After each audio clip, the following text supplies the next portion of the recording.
$50,000 sits in a checking account. Tuesday afternoon. A direct deposit clears, and the balance ticks over the line. Nothing changes on the screen. No alert. No congratulations message. The account holder closes the app and goes back to their day, the same as any other Tuesday. But inside the bank, something already shifted. That balance just crossed a threshold most customers never know exists. A line that moves someone from a number in a database to a name on a retention list. Bank of America's own published preferred reward structure puts its platinum tier at exactly $50,000 in combined balances. Wells Fargo's portfolio by Wells Fargo tier begins at $25,000. Chase Private Client starts at $150,000. Every major retail bank draws a version of this line somewhere, publishes it quietly in a rewards brochure most customers never open, and waits. Cross it, and the bank assigns a face to the account. Not because the money grew in some meaningful way overnight, because the bank now has something worth protecting. Here's what that $50,000 is actually doing while it sits there, before anyone crosses any line at all. The national average savings account, according to FDIC data, pays 0.42% interest. On $50,000, that's $210 a year. A high-yield savings account, the kind most banks never mention unless a customer asks directly, and sometimes not even then, pays between 4 and 5%. On that same $50,000, that's over $2,000 a year. The gap, roughly $2,040 annually, doesn't disappear. It moves. It becomes profit the bank earns by lending that same money back out at a much higher rate than it pays for the privilege of holding it in the first place. This is not a glitch in the system. It is the system. A bank's core business has never been protecting deposits. It's borrowing money from customers at close to zero cost, then lending it out. Mortgages, auto loans, credit lines, at 4, 6, sometimes over 20% on a credit card balance. The spread between what a bank pays depositors and what it earns from lending is called net interest margin, and it's the single largest source of profit for most retail banks. In 2023, FDIC data showed the average net interest margin across U.S. banks sitting above 3%. Every dollar sitting in a low-interest checking or savings account is a dollar the bank borrowed for almost nothing, then relent at a markup most customers never see itemized anywhere on a statement. Before going further, if this is changing how you see your bank, hit like. It tells YouTube to show this to someone who needs it. Now here's who's actually behind the $50,000 line, and why it exists in the first place. Banks don't guess at this threshold. They build it, deliberately, using a practice the industry calls customer segmentation. Internal systems sort every account into tiers based on combined balances. Checking, savings, and often linked investment or retirement accounts, added together into one household number. Below $50,000, most customers are handled almost entirely by automated systems, mobile apps, call centers reading from scripts, algorithms flagging basic account activity for fraud or overdraft risk. Cross $50,000, and many banks route the account to what's internally called relationship banking, a dedicated point of contact whose real function isn't service in the way it's marketed. It's retention. This tiered structure intensified over roughly the past 15 years. Near-zero interest rates from 2008 through 2022 meant banks earned very little simply holding deposits, which made retaining existing higher-balance customers and cross-selling them other products more valuable than chasing new deposit growth alone. The relationship banking model most customers encounter today was largely built during that stretch, and it hasn't been dismantled since rates rose. This matters because of a number the banking industry doesn't advertise on any brochure. Acquiring a new customer costs a bank roughly 5 to 7 times more than keeping an existing one, a ratio consistent across most retail financial services, driven by marketing spend, account opening bonuses, and onboarding costs that don't pay for themselves for years. A customer holding $50,000 or more isn't just a bigger number on a balance sheet. They're a proven, expensive-to-replace asset. Assigning a human relationship manager is not a reward for loyalty or financial discipline. It's a retention tool, priced deliberately against the cost of losing that account to a competing bank down the street. Here's where the mechanism becomes expensive for the customer, not just profitable for the bank. Relationship bankers are often incentivized, directly, through internal sales targets tied to their own compensation and bonus structure, to move higher-balance customers into the bank's own investment and wealth management products. These in-house wealth arms typically charge an assets under management fee, commonly called an AUM fee, of between 1 and 1.5% annually. That number sounds small the first time someone hears it out loud. On $50,000, 1.25% works out to $625 a year, deducted automatically, regardless of how the underlying investments actually perform in any given 12 months. Compare that fee to a low-cost index fund available to anyone, at any bank or brokerage, with no relationship required. Vanguard's Total Stock Market Index Fund, one of the most widely held funds in the world, charges an expense ratio of 0.03%. On that same $50,000, that's $15 a year. Both products, in many cases, end up holding a similar mix of the same underlying companies. The difference isn't what's actually being purchased. It's who collects the fee for arranging the purchase. And here, the fee difference runs over 40 times higher for the version sold through a relationship banker. There's a third product in this mix worth naming directly: annuities. Banks and their partnered insurance arms commonly earn a commission of 5 to 7% upfront on annuity sales, paid the moment the contract is signed, regardless of how the product performs afterward for the customer. Annuities aren't inherently a bad product for every situation, but an upfront commission that large creates an obvious incentive to recommend one, especially to a customer whose balance just crossed a threshold, marking them as worth extra attention. There's a fourth layer to this most people never see itemized either. Below the $50,000 line, many banks charge monthly maintenance fees on checking accounts, often between $10 and $25 a month, unless a minimum balance is maintained.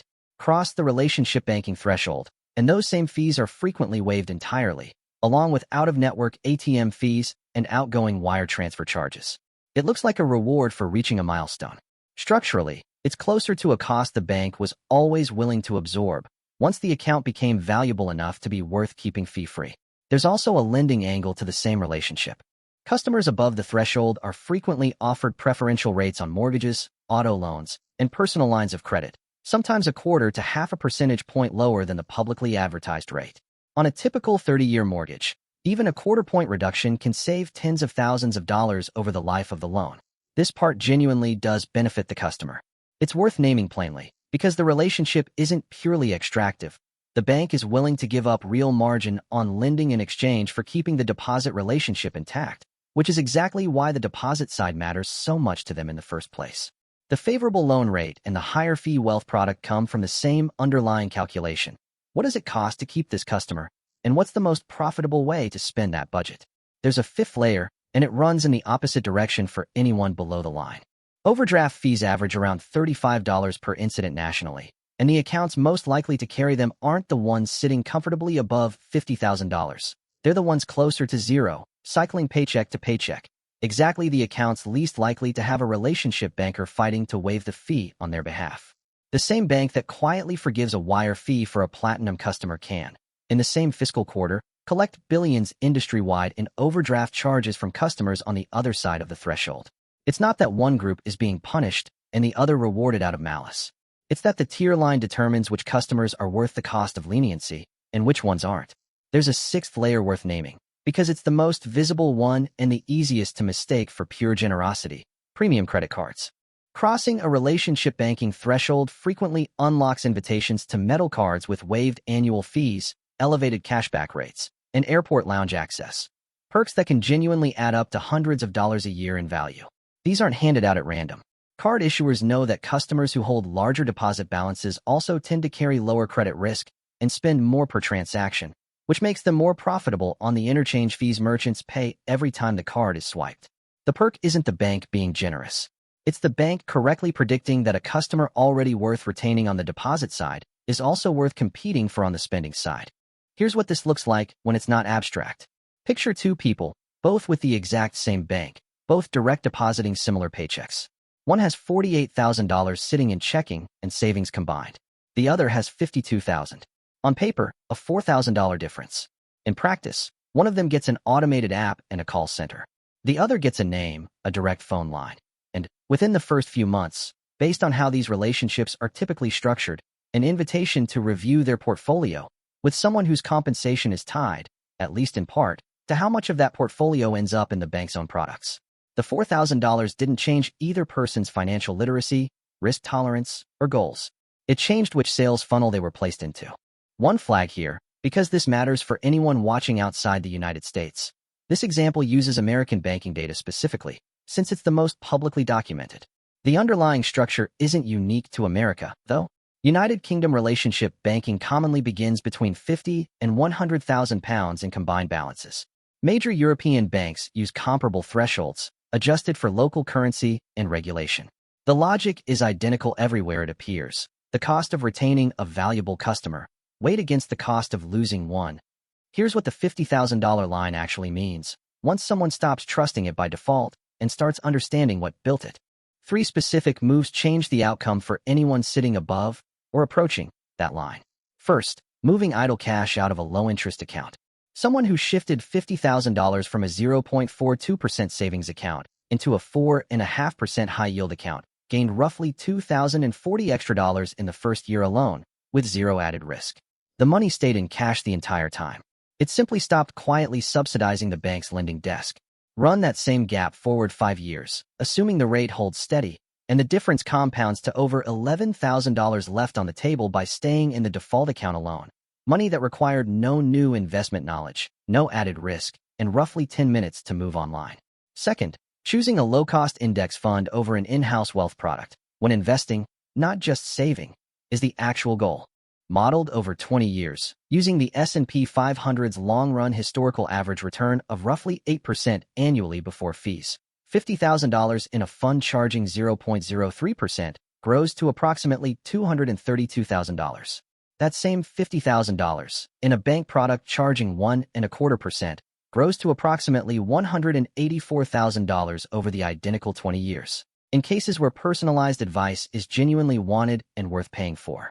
A 1.25% advisory fee on $50,000 is $625 a year, and critically, it scales upward forever as the balance grows, whether or not the advice being given actually improves along with it. A fee-only fiduciary planner, by contrast, often charges a flat annual rate, commonly between $1,000 and $2,000 total, for a full financial plan covering retirement, taxes, and investing together, a fee that doesn't quietly multiply every time the account grows. On larger balances, the gap widens sharply. Someone who does nothing after crossing the $50,000 line, leaves the cash in a low-interest account, accepts the in-house wealth product, keeps the percentage-based advisor, is, 10 years later, typically thousands of dollars behind someone who made all 3 moves in the first 90 days and then never thought about it again. The second person didn't work harder. They didn't pick better stocks or time the market. They simply moved money out of the accounts designed to be forgotten about and into the ones designed to be checked once and left alone. 20 years out, using the figures walked through above, the combined difference between doing nothing and making all 3 moves lands somewhere in the neighborhood of $60,000. Money that came entirely from where the same $50,000 was allowed to sit, not from a single risky decision. Checking where an account actually stands takes less time than any of this took to explain. Most banks list their relationship tier thresholds publicly, usually buried under a rewards or preferred banking page rather than the main menu. Combined balances count, checking, savings, and often any linked investment account at the same institution. So the number worth checking isn't just what's sitting in checking alone. And crucially, being under the tier changes nothing about whether the high-yield account or the low-cost index fund is available. Those aren't relationship perks. They're open to anyone, at any balance, the moment someone decides to open one. None of this requires leaving a bank entirely or treating every individual banker as an adversary personally. Most relationship bankers are simply doing the job as it's structured for them, often without framing it internally as anything other than good service. It requires knowing which parts of the relationship are built, structurally, for the customer's benefit, and which parts are built to retain the customer's balance. Because those two things are not always the same, even when they're delivered by the same warm, familiar voice on the phone every year. Here's why this is easy to miss, even for people who are otherwise careful and deliberate with money. Call it the relationship illusion. A dedicated banker, a name instead of a queue number, a phone call returned personally instead of a hold music loop. It feels like being taken care of. It is designed to feel that way, on purpose. High-touch personal service is one of the most well-documented tools in customer retention research, in banking, and far beyond it. It's the same underlying mechanism as a cell phone carrier transferring a canceling customer straight to a loyalty specialist, instead of simply processing the cancellation request, or a gym offering a free month the moment someone tries to end a membership. The warmth in that interaction is often genuinely real, and the person delivering it usually means it personally.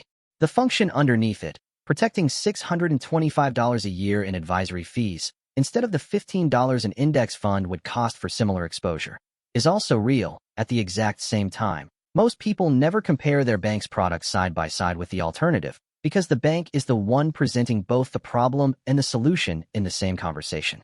Nobody walks into a branch already holding a spreadsheet comparing a 0.03% index fund to a 1.25% wealth product.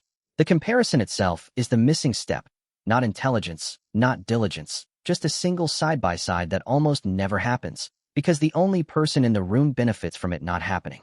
Clarity here doesn't require distrust of every banker or every institution a person deals with day to day. It requires separating the feeling of being personally valued from the retention structure producing that feeling deliberately, at scale, for millions of accounts simultaneously, using the same internal playbook every branch is trained on. The two are not the same thing. Only one of them ever shows up itemized on a fee statement at the end of the year, and it's rarely the one anyone thinks to ask about out loud. $50,000 doesn't change who someone is. It changes how a system is built to respond to them. Most people spend years assuming that response is a reward for good financial behavior, proof they're finally doing something right. It's a retention strategy with a specific price tag attached to it, roughly $2,650 a year in this example, between the interest quietly left unclaimed and the advisory fee quietly paid. None of this requires a different bank, a different banker, or a different life. It requires one side-by-side comparison, done once, that most people never get shown.